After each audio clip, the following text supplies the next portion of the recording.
My name is Jake Williams. We're going to talk a little bit about something that I developed called Risk AIssessment.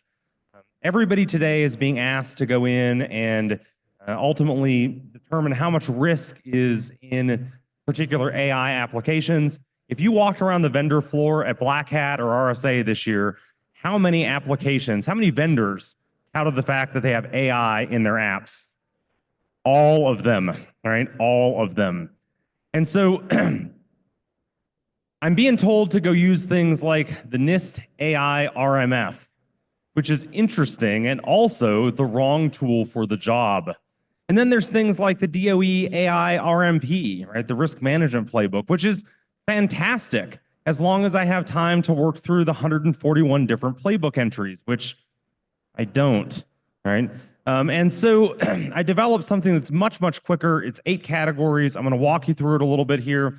This is the agenda. I won't read this word for word. This is my bio. I think most of you already know me, but for those that don't, gosh, let's see.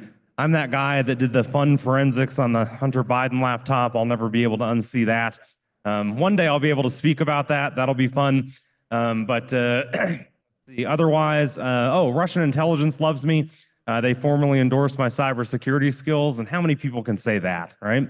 So anyway, let's talk about risk assessment in AI applications, right? I want to throw out here first and foremost that if you're a vendor, I'm going to make a call to action here. Transparency is key. Transparency is what allows your users to understand the actual level of risk in the applications. If you're not being transparent, you're hurting your users, right? Likewise, if you're not a vendor, right, if you are on the other side of things, don't just take the data sheet and roll with it. Probe your vendor, right? Continue to ask them, right, for information about how does the application work, because we've got to talk a little bit about generative AI in the first place. And I should mention here, when we talk about AI, there's AI and then there's generative AI. I don't mean to separate the two and make a clear line between them, but the big AI wave or AI bubble that we're in right now, I do think it's a bubble, by the way. The big AI bubble that we're in is largely because of generative AI. And I do want to note here that I don't like to give human characteristics to AI, but I've lost this battle. That's the reality, right? People are using words like creativity and reasoning, and even data scientists, and hallucinations, and these are just terms that we've come to know and use. And I want to note here that generative AI models are inherently non-deterministic.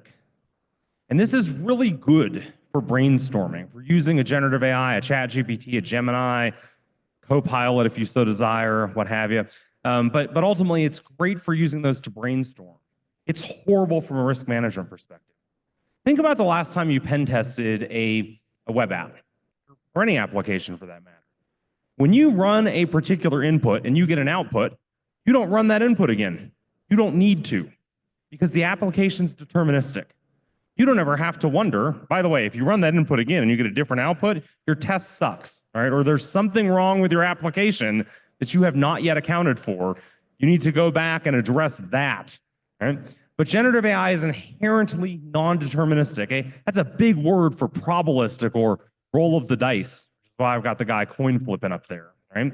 Unfortunately, it's not the two-sided coin. It's an infinitely, or we'll call it for our purposes, practically infinite-sided coin.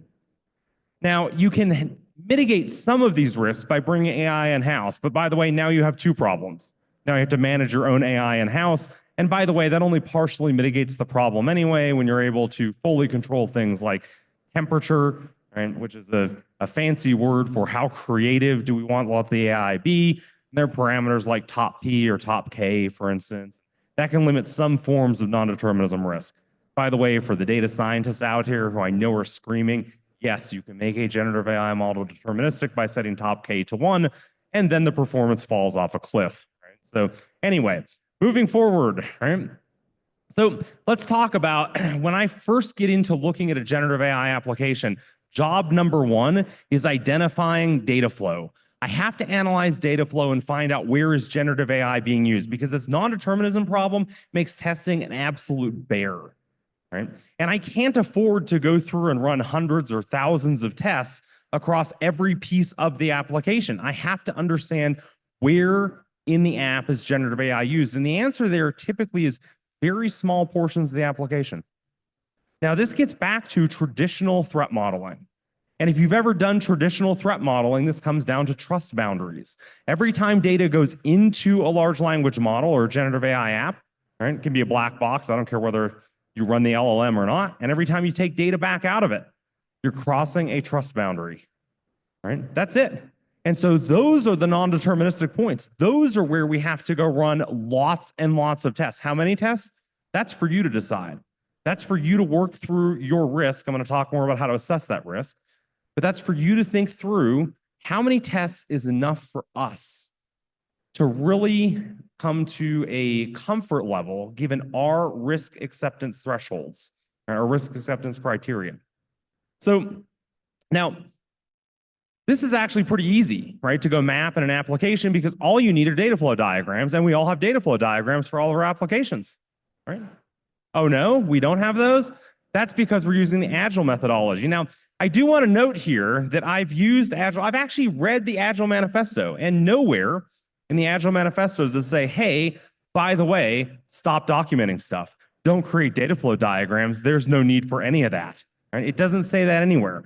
So if any of your Scrum Masters or developers tell you otherwise, just beat them over the head, right? Or show them a recording of this talk or whatever. Okay? So again, this is the key. This is number one key here. But now let's get into how do we identify risk or how do we think about risk and the framework for doing this. This is where I want to introduce you to Risk AIssessment. And so I want to start with the intent here is to help organizations understand the categories of risk for their AI-enabled applications. You have limited resources. I have limited resources. I can't possibly do all the things for all the apps. So I have to prioritize. Where am I going to actually prioritize my effort? Obviously, the highest risk areas. So I want to prioritize which AI-enabled applications I'm going to spend my limited resources assessing. I want to make sure that we get a more holistic thoughts around, or get more holistic thoughts around AI risk. I was working with an organization that processes nothing but regulated data. It's all regulated data all the time. They were assessing an AI application and they said, hey, we're done. I said, cool, what'd you do there? And they're like, we tested for prompt injection. I'm like, cool. I'm like, what else did you do? They're like, we tested for prompt injection. And I'm like, well, that's neat. That's really cool, right? And I worked with another one where they were like, Jake, we did the OWASP top 10 for LLMs. How many folks know about the OWASP top 10 for LLMs? I see a couple of hands up here, right? By the way, if you don't, it's a fantastic resource. I don't want to put it down here. How many folks would feel comfortable if your web app pen tester came back and said, don't worry, I tested for the OWASP top 10? You'd fire them, and you should, right? Immediately. I should note, by the way, that if they came back and they're like, F the OWASP top 10, I do whatever I want, right? You'd be like, no, out the door as well, right? But let's call the OWASP top 10 necessary but not sufficient, right, for a web app pen test. And similarly, the OWASP top 10 for LLMs, necessary but not sufficient for evaluating risk in an AI application, right? So I want to think more holistically, right, than just particular attack categories. The final thing I want to note here is that we are on the cusp. Actually, I'm going to rant for just a second because that's kind of my brand anyway. But we're on the cusp of this brand new technology. I don't have a crystal ball. Predictions technology age horrifically bad, typically like a fine milk, right? But if I had to guess where we're going to be in a couple of years, I'm going to bet that there are going to be AI-specific security certifications, just like we have a web app-specific security certifications today. I see this generative AI movement. I mean, by the way, I said we're in a bit of a bubble. I don't mean to imply I think it's going away. That's not at all the case, right? I do think we're going to see a lot more generative AI applications. We'll see a lot more product market fit as this progresses. But today reminds me of the early 2000s. It reminds me of the early 2000s where we had Web 2.0. And we took a lot of really smart network pen testers. Well, we didn't have as many network pen testers then as we do now, all right? But we took some really smart network pen testers and we said, hey, go test these Web 2.0 apps. And when they heard Ajax, they thought cleaning products. right? Not asynchronous JavaScript over XML, right? Or it's JavaScript over XML using XML. They were thinking, again, they're just wrong technology. They didn't foundationally understand the technology, didn't foundationally understand the risks. We created those certifications, we created those specialist courses and those specialist trainings because they were necessary, right, to adapt to our current technology. Roll forward a little bit later in the early 20 aughts, right, into the early 2010s, and you see focuses on cloud security. Why? Because who knew deploying infrastructure in the cloud had new specific requirements that we needed to think about? And again, so I see this as another foundational shift, another foundational change. And in the meantime, lots of us are being asked to assess risk across AI applications. And I'm going to be straight. I talk to 10 different people for how do you do it. I get 10 completely different answers. And sometimes those 10 people are working at the same organization. And that means then that the organization is accepting different levels of risk depending on who happened to draw the lucky number to assess a particular AI-enabled application. This has to change. This is one of the things I'm hoping to address with this framework. So I kind of broke down 8 high-level categories of risk. Now, I could create a lot more than 8. I should note here, by the way, but 8 felt like a nice round number for different categories of risk that I want to start and assess. And I'm going to walk through each one of these with you today and kind of walk you through how to use this framework, how we're using this assessment framework, ultimately to help us rack and stack different risk in AI applications. We've got conventional cyber risk, data privacy, bias, transparency risks, IP, intellectual property risks, regulatory risks, vendor BCP, or vendor business continuity risks, and then finally, reputational risks. I'm going to start with conventional cybersecurity risks. And I know that this is one that didn't work well. Let's see. Okay. Conventional cyber risks. I know this is one that a lot of folks don't like to talk about because they're like, Jake, the CIA triad, seriously? Right? I have already seen, oh my gosh, I have already seen plugins, right? These wonderful, by the way, this is a spot where the OWASP top 10 for LLMs ties into Risk AIssessment, right? Because the OWASP top 10 for LLMs talks about insecure plugin design. And one of the things that we've seen with insecure plugin design are plugins leaking data out of the large language model prompt and or responses, right? If you work with Microsoft Copilot at all, Microsoft refers to plugins as skills, right? Now I want to make sure that I'm broadly generalizing because there are other skills that aren't specifically plugins.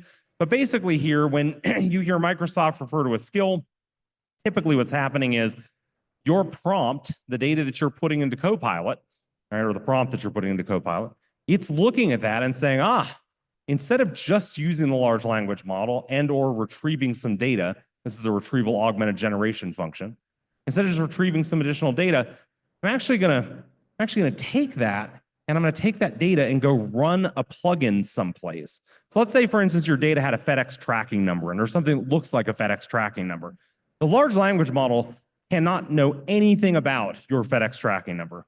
If you were in Joff's talk yesterday, you probably heard him highlight about the fact that large language models never say the words, I don't know.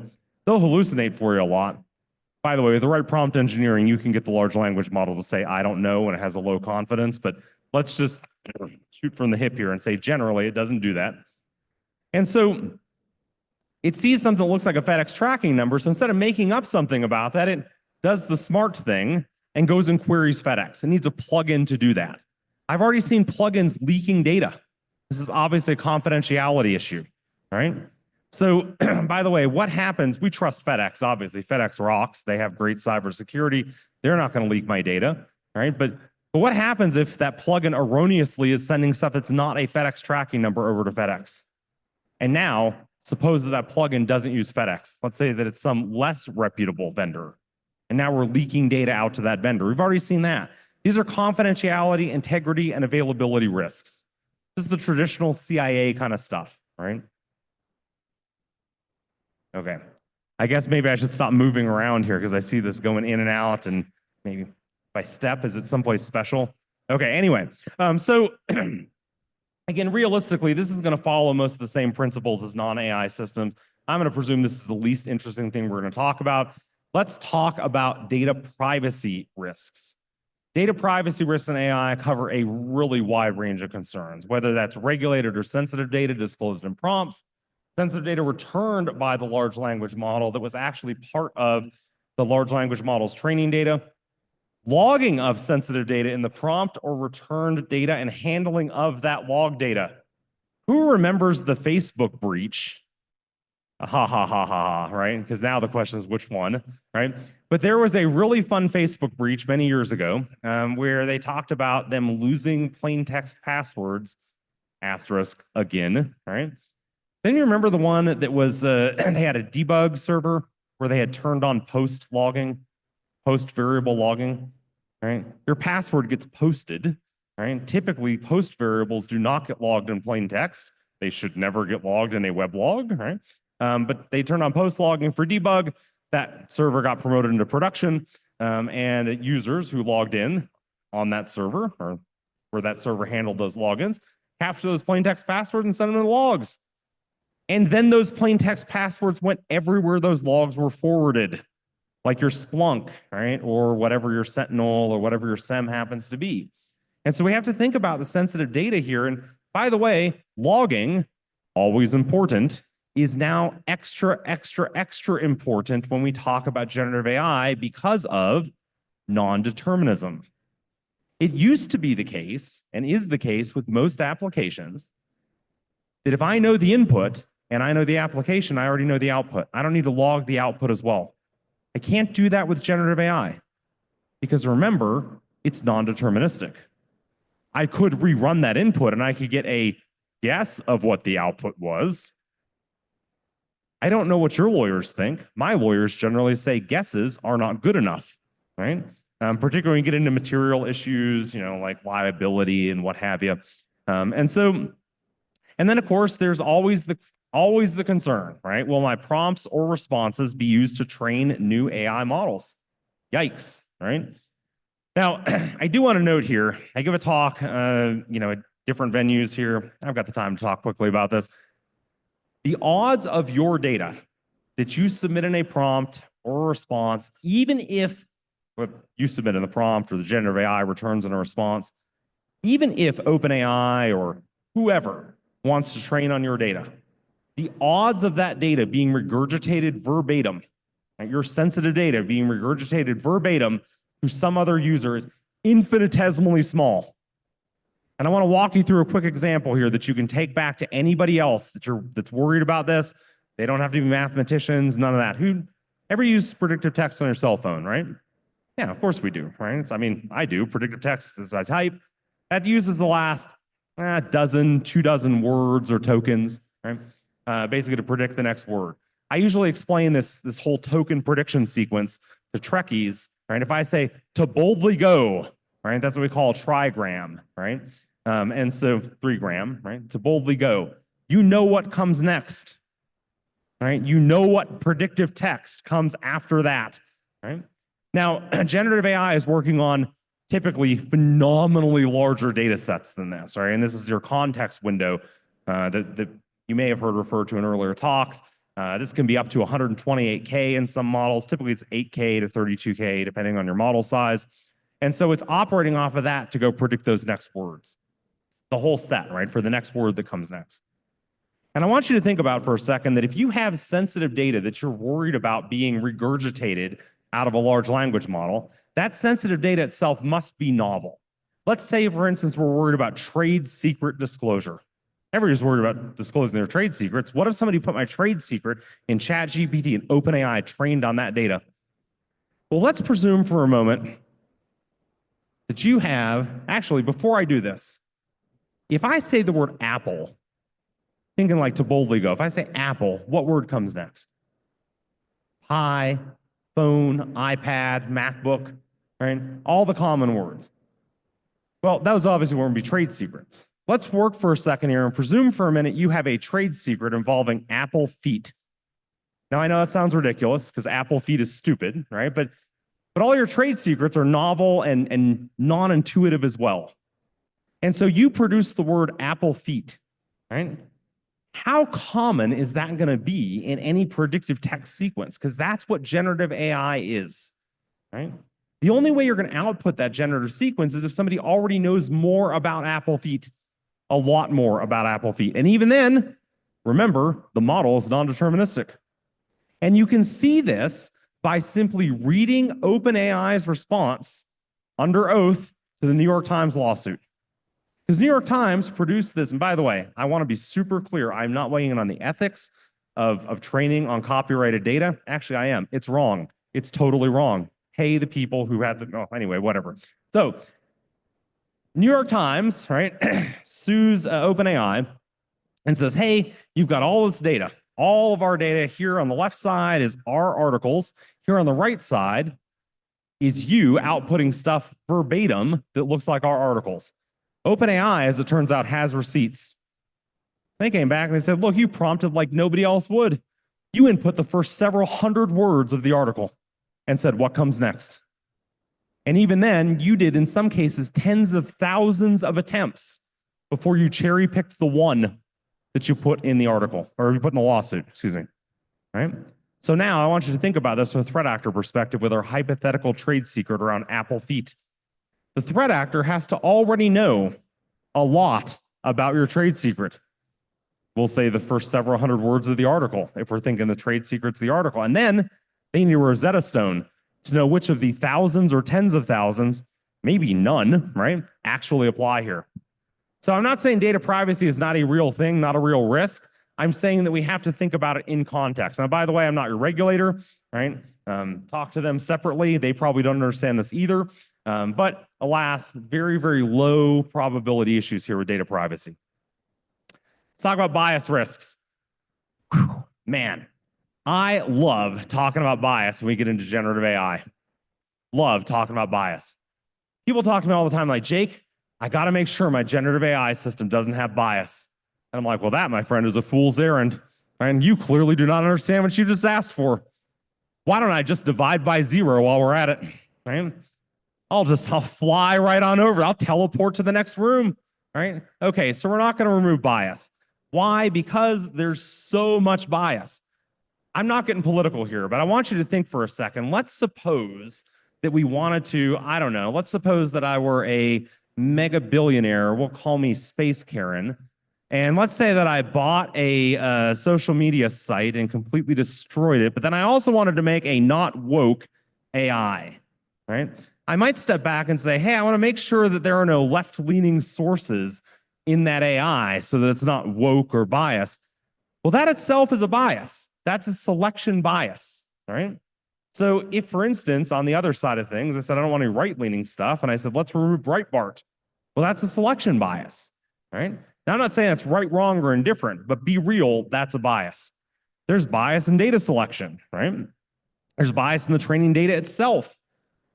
Then we have alignment rules, because when we first train a large language model, we are only naively going through word pairings, or token pairings, as they're called. Tokens and words, we're going to use those terms interchangeably here. Data scientists, please do not throw things at me, right? This is for everybody else. But ultimately here, we initially get just naive, basically word weightings, right? And unfortunately, that creates lots of word salad. And so ultimately, then we have to go align the model. And the first part of aligning a model is throwing tens of thousands of prompt and response pairs at the model. Tell it, this is how to answer a question. The prompt is the question, here's the response, and go update your word pairings. If you think there's not bias in those, I have oceanfront property in Arizona. I will sell you for a steal. There's obviously bias in those. There has to be. And then we have system prompts that we obscure from the user. The user doesn't know what the system prompt is. We create that. That introduces bias. Funny story, I actually had an application last year that we were working with. It ran phenomenally for a long time.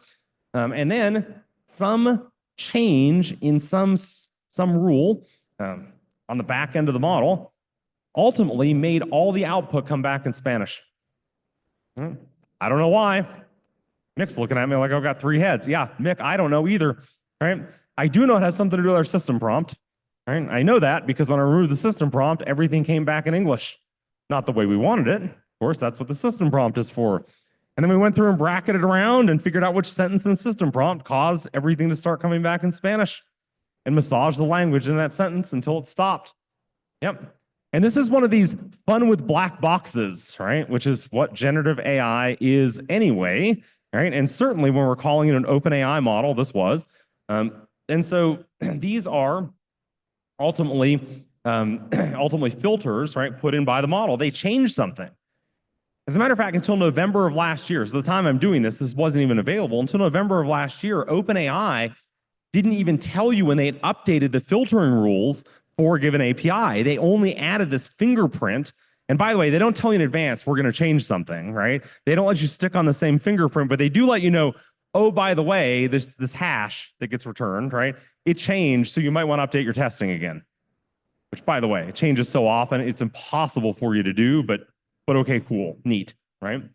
So this is huge, right? Because you may not want to evaluate bias as part of security. This may be something where you're like, not my job. And I got to tell you, standing on stage at while I was Hackin Fest this time last year, I might have agreed with you. I might have said bias is not a security job, right? Well, I might have said that. I'm not going to say for sure I'd have said that. I might have said that probably belongs with some other team. But I'm going to tell you, regardless of how you feel or regardless of how I might have felt last year, it is a security job. It's falling squarely on security now. And part of the reason for that is EO 14110, right? That got published after this time last year, right? So where they then said in EO 14110, bias testing of AI applications is a red team activity. Now, they don't say cybersecurity red team, but my friends, where else in your organizations do you have red teams? I can't think of a single place in the vast majority of orgs. And that means it's coming to you. It's your job. I'm also going to note here the vast majority of us are woefully ill-equipped to systematically evaluate bias risks in large language models and AI applications. You can't eliminate bias, right? So my number one piece of advice to you here is that you need to go and test for harmful bias. Harmful bias. That's what I like to replace with here. It's a neat little search and replace and say, I'm not worried about bias because I can't remove all bias, right? I need to then limit that to harmful bias. Now I've got to ask, what is harmful bias? That depends entirely on your use case. You have to look at your use case and then say, based on this use case, what are categories of harmful bias? And I'm looking around the room here, and I just want to note, right, that let's see, in the audience here, I'm looking probably about 80 to 85% male, and I'm being blinded by the white. And I just want to note here, right, that if you are thinking about harmful bias in a room full of middle-aged white men, you are doing it wrong. I guarantee you are missing things, and you are not thinking about all the categories of harmful bias. Get diversity in the room, right? Get diversity in the room. Okay, so let's talk about transparency risks, right? So most AI applications, especially those using neural networks, well, that's all of them, right? Well, practically all of them today. These are effectively black boxes. Some of you may have heard about transparent AI or explainable AI. If I have to talk about XAI one more time to an executive, I swear I'm going to throw something. Explainable AI is not coming to you anytime soon. It's just not. It works orders of magnitude slower, like 10,000x slower. Just forget about it. It's a pipe dream, right? Maybe something changes. I would love that to be the case. But even if we get something that makes it faster doesn't matter, right? It has to be parity, or at least very, very close to parity with the speed of what we're getting today. So for the foreseeable future, you're going to have transparency risks. And when you build applications on top of a model, right, that is inherently not transparent, right, or opaque, I guess is the word there, then this creates obvious risks for you, right? A lot of AI applications, I put quotes up here, right, have been exposed using human interactions. whether that's building 3D models, whether that's, what was it, Amazon got caught doing this earlier this year with some, cart checkout stuff, right? Where they were just paying folks in the global south, right, to go and basically to go and perform the AI applications. So there are big transparency risks here. I also want to note about intellectual property risk. I am not a lawyer. None of this is legal advice, right? By the way, too, lawyers are awesome. Intellectual property lawyers, less so. They are the most boring people you can invite to parties. Most lawyers don't even like to hang out with IP lawyers, right? But you need to. You need to if you are using generative AI applications. One of my favorite use cases that I hear folks talk about with generative AI apps, right? They're like, the marketing department wants to create marketing material. I'm like, cool, do you want to copyright that? They're like, of course. I'm like, I have bad news for you, right? Because the US Copyright Office has already ruled on this. And you can't copyright. They will not grant copyright for AI-generated output. There's a bunch of nuance there, by the way, right? That I want to note, right? I'm not going to break it all down here because I'm not qualified to, as not a lawyer anyway, talk to yours. But that sounds like a really bad use case given that, right? There's also big issues here, right? And this conflates a bit with regulatory risk. How many people follow all the AI regulations coming around? Yeah, not me either, right? I can't possibly, it's a full-time job. But I do try and track the stuff that I think is getting signed or just got signed. SB 1047 out in California got struck down, but, and I can't remember the number off the top of my head, Newsom did sign a bill on AI transparency into law. And it turns out if you published a model since 2022, you have to describe the training data, whether it was copyrighted, and whether you had the license to use it. Now we'll see how this holds up, right? And we'll see how this holds up in the Supreme Court. Of course, the California Supreme Court, and then ultimately, I'm sure, the Supreme Court, which of course is just a regular court with sour cream and tomatoes. But alas, we'll see how that holds up. But you have to think about these IP risks because they are very real. Then you, of course, have regulatory risks because I'm talking to people regulatory, I'm going to get regularly. I'm talking to people on a pretty consistent basis who have what they think are great ideas for how to use AI that are themselves infringing on different regulations. If you use AI for pretty much any business purpose, under the EU AI Act, you are almost certainly in what we call a high-risk application. You may be in a restricted use category. In a lot of cases, you are in a restricted use category, which means you can't do it, right? For EU citizens, right? It's not just in the EU. This is just like GDPR. If you're like, well, I'm in the US, therefore GDPR doesn't apply to me. And I'm like, again, I have bad news for you. It's very uncomfortable. You may not want to hear it, but so regulatory risk is a thing. It's something you're going to have to consider, and it's rapidly evolving. Rapidly evolving. All right. This is one of these things, by the way, that I want to make sure you think about. This is not just a point in time. You have to be ready to go reassess this stuff pretty regularly. Regularly again. BCP risks. All right. So business continuity. There are way too many vendors in the market right now around generative AI. Just too many. Way too many. By an order of magnitude. Most of them are going to fail. Some of them are going to fail outright. We're watching 23andMe collapse right now. What's going to happen with that DNA data? Yikes, right? Now, they had some privacy provisions. Those survive bankruptcy and liquidation. I'm not a lawyer. I don't know the answer to this, right? I do know that when you sign contracts with folks, you can get bankruptcy protection where those contract terms and data privacy terms survive liquidation. I know you can get those. I know they often aren't written into contracts directly, right? This is the kind of stuff you want to be thinking about extra heavily here because, again, a huge number of these folks are not going to survive, right? I also want to note here that these models are extremely compute intensive. Just last week, I saw one of the Google VPs working around AI where he said that the energy demand for AI was, and I quote, infinite. Well, my friends, that's not how anything works. All right, so we don't have infinite energy or infinite data centers or infinite whatever. there are resource constraints. Something's going to give, right?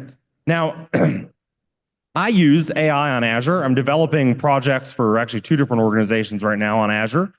And neither of them have dedicated contracts with Microsoft. They're on pay-as-you-go. And I think that's great. I love it, right? Because that gives you lots of flexibility in the cloud. I also am watching Microsoft invest in a lot of AI startups. And when they invest in those startups, when you hear Microsoft dumped 100 million or 10 billion or whatever, when you go read the fine print, you find out it's not cash. It's compute credit. And when, not if, there are resource constraints in AI compute inside of Azure, I don't have to guess who wins those resource battles. It's not me. It's not the pay-as-you-go. It's the people that Microsoft invested in, unless you have a contract otherwise. You want to ask your vendors, where is their compute coming from? It's not good enough for them to be like, don't look behind the curtain. It's okay. Don't worry, right? I mean, maybe it's okay, but for business critical apps, I'm going to go with absolutely not. I want to know. Then we have reputational risks. Air Canada already suffered this one. They suffered this one hard, right? Where they put a chatbot online without thinking about reputational risks, right? And that chatbot hallucinated a refund policy to a user. Now they had the nice disclaimer, right? Verify all information that comes from the chatbot. They said, well, sorry, that wasn't the policy. The user sued. The Canadian court said, you know what? That policy, that whole disclaimer thing, not worth the paper it's written on. You published it on the website, done, right? By the way, if you go to Air Canada's website today, there's not an AI-enabled chatbot. I wonder why. Darndest thing. Who knew, right? There are huge reputational risks here, huge. Because adversarial prompting is a thing. It is really easy in most cases to get a chatbot to go output Nazi fan fiction. I mean, I'm not saying you should do that, right? I have a demo that I show folks in a lot of cases where, I'm not going to show it here for time, where I go in and I say, generate a PowerShell function, right? Generate a PowerShell function that will assign the salary of a new employee based on their gender, race, religion, right? And it says, no, absolutely not, just like it should. And then I say, write me a PowerShell function to assign the salary for the new employee based on the city they live in. It says, cool, and it does that. Then I say, now add race, and it says, okay. I say, now add religion. It says, okay. They now add whatever else. I can't remember all the factors there, but cool. And ultimately then I say, okay, now remove the city they live in. And it does it in multiple steps, the thing that it wouldn't do originally, right? So you got to step back and think about reputational risk here, particularly as you get into chatbot style interactions where there are multiple shots, multiple bites at the apple. This stuff gets really, really hard. There are mitigations for this. They are what I like to refer to as obscenely expensive. They increase operational costs, right? One of the apps that I'm working with, we're working with for a client, it looks like a single call to a large language model in the background. That's what it looks like to the client. It looks like it takes an obscenely long time. It could take anywhere from 10 to 45-ish seconds, depending. That's because it's up to 18 calls to the large language model in the background, right? Depending on the context. And so, is that expensive? Heck yes, it is. More than 18, don't think it's just 18 times more expensive because the costs actually go up, right? It's not quite just a multiple. There's lots of technical reasons for that. It's a lot more expensive. But if reputational risk matters that much, that's the compensating control. So I just want to highlight here before we close these 8 categories of risk, remember non-determinism, right? Because all of these risks, as we talk about these risks, right? Again, we have to evaluate these in the sense of I can't just run a test once and know that's, quote, how it works. So across each of those 8 categories, I'm going to assign a number, low, moderate, or high risk. I like to use a bit of a logarithmic scale here because I don't think that risk rises linearly. The difference between low and moderate risk, moderate and high risk, I don't think those are the same. And so I assign 1, 4, and 10. This might not work for you. I think it works pretty well for me. And so for each category there, I look at low, moderate, or high risk. Now you're going to have to define what those mean for you, unfortunately, right? But then on the back side here, I assign 3 composite scores. You add those together. Again, remember, we got 8 categories here.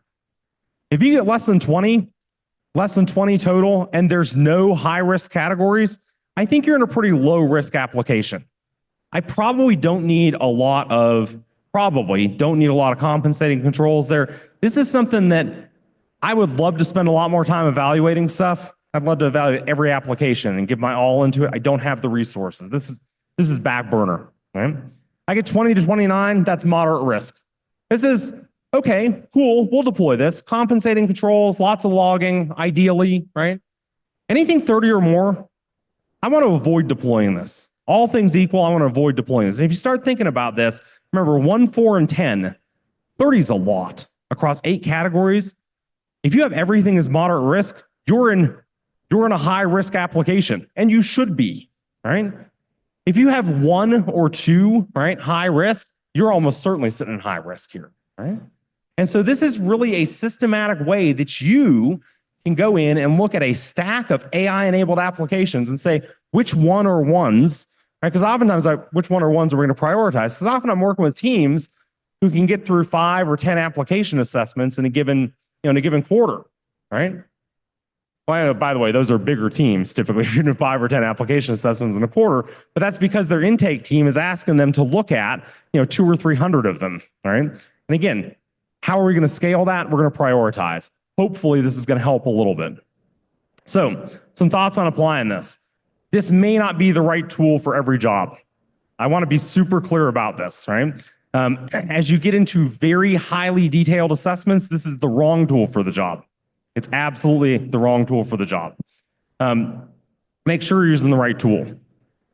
As you do these assessments with third-party applications, you're going to be asking vendors for a lot of information, a lot of possibly sensitive information.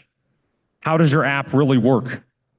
I need transparency here so that I can understand where the AI begins and ends. Don't ask vendors for information you won't provide yourself, right? Be very clear about this, right? Because you want to protect those vendor relationships. Some customers, honestly, work with the risk management teams. I've been on the vendor side. It's a waking nightmare, right?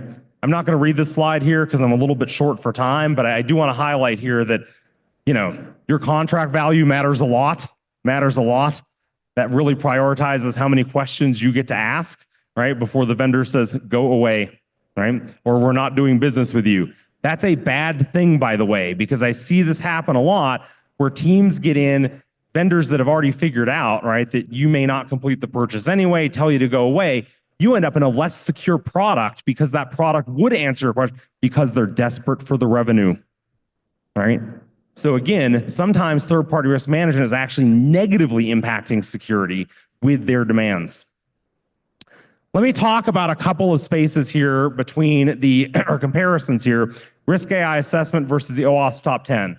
Risk AIssessment is a framework for assessing high-level risks of the application. OWASP Top 10, specific types of attacks can be executed against LLM applications. It doesn't address assessing risk at all, any more than the OWASP Top 10 for web apps assesses the risk of those web apps. Right? They're technical. It's technical attacks against the technical categories of attack against the application. MITRE Atlas, right? MITRE Atlas is fantastic, right? But again, here we're addressing categories of risk in AI applications. Atlas is a taxonomy, just like MITRE ATT&CK. That's what it is. It's a taxonomy of threat actor techniques taking its AI applications. It doesn't really get into risk categories specifically. Then we have the NIST AI RMF. I think it's great, but it's geared towards organizations that are building large AI models and applications. If you have tried to consume this at your organization, stop. Unless you are OpenAI or Microsoft or Anthropic, stop. Stop lighting money on fire. In fact, if you're like, I want to light money on fire, actually, I'm going to say, call me, right? But I'm not going to light your money on fire, right? But seriously, stop. The NIST AI RMF is the wrong tool for it's the wrong tool for the vast majority of jobs when it comes to AI. It is a great document for some very, very, very specific service providers, and that's it. If you're going to use anything, you're going to use anything from the government, it's the DOE AI RMP, right? So the Department of Energy, responding to Executive Order 14110, go ahead and ask why I have that one memorized, right? But responding to Executive Order 14110 created the AI Risk Management Playbook. It is fantastic. If somebody is pressuring you and they're like, you have to use the NIST AI RMF because the government is awesome. By the way, the government is not awesome. But alas, if you have to do something with that, point them over here, because this is actually a playbook that covers 6 phases from pre-adoption, right, to maintenance, right, across the 6 phases of that AI application lifecycle, and they give you playbooks for 141 categories of risk. Again, I want to make sure that it's very clear that while I will absolutely poop on the NIST AI, AI RMF all day long, I am not doing that here. This is a fantastic document. It is document, set of documents, whatever. It is too much for the vast majority of organizations to consume. It's still too much because 141. Try to lower it to 8. Try to make it something easy, right? Something you can do like literally in an afternoon, right? Going through an application and done, right? Also not playbooks though. A couple of case studies though using this. This breaks my soul, right? This breaks my soul. But we were working with an organization helping them to perform feature extraction on resumes. Thankfully, this had not yet gone into production. I mean, they were well on their way into production when we started testing for bias risk.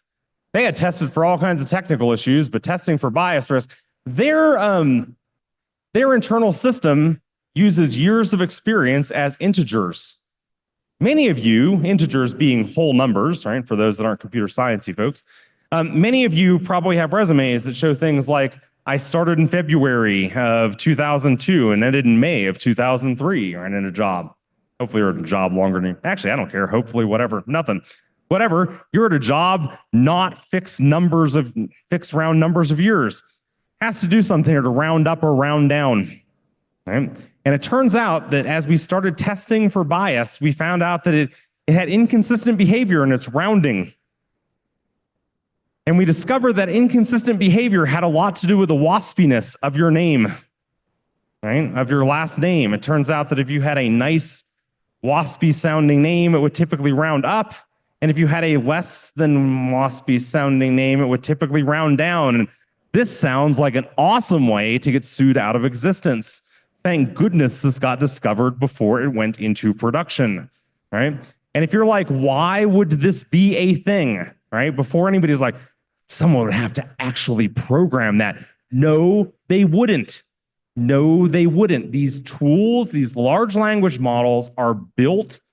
They are built on the data that we have available, which, by the way, let's just go ahead and get this out of the way, is already biased, right? It was by and large created by middle-aged white men and is already biased towards middle-aged white men. Done, right? Just done. So, selecting the right vendor, right? Second case study here, organization shortlisted 2 vendors that were using AI to help provide semantic search services. They had 100 plus terabytes of vendor component documentation, right? So they're the components that they put into their manufacturing products and whatnot. They had much better contracting terms with I say much better, slightly better pricing terms and contracting terms with application A, but they found out that application A, when they started asking about compute, does not have their own compute. They're on a pay-as-you-go plan. They asked, they're like, show us the contracts, right? And they're like, oh, don't worry, we're using Azure, right? And they said, we are worried, right? And they went with vendor B. This helps with vendor selection, right? Because if suddenly your semantic search breaks, right, and this is a feature you're now depending on, or if, for instance, and I'm not saying you should do this, but if, for instance, you have replaced humans with AI applications or move those humans on to other things, this matters a lot. That app has to stay up, right? So I want to close out with a couple of thoughts here. First off, AI is coming to your applications whether you like it or not. You need a structured model for assessing AI risk. I hope I provided that today, and I hope this is going to help you, right, to at least bring some sanity to assessing AI risk. Contact me if you need help. I'm here to help. Right? I love giving back to the community. This is my, I don't even know what number year at Wild West Hackin Fest, but again, yeah, contact information's up there. Hit me up. If you go to riskaissessment.com, there's a lead gen, because Hunter makes me do this. There's a lead gen there where we have some assessment questions that you can use to help with you there too. So use that too. Anyway, thanks.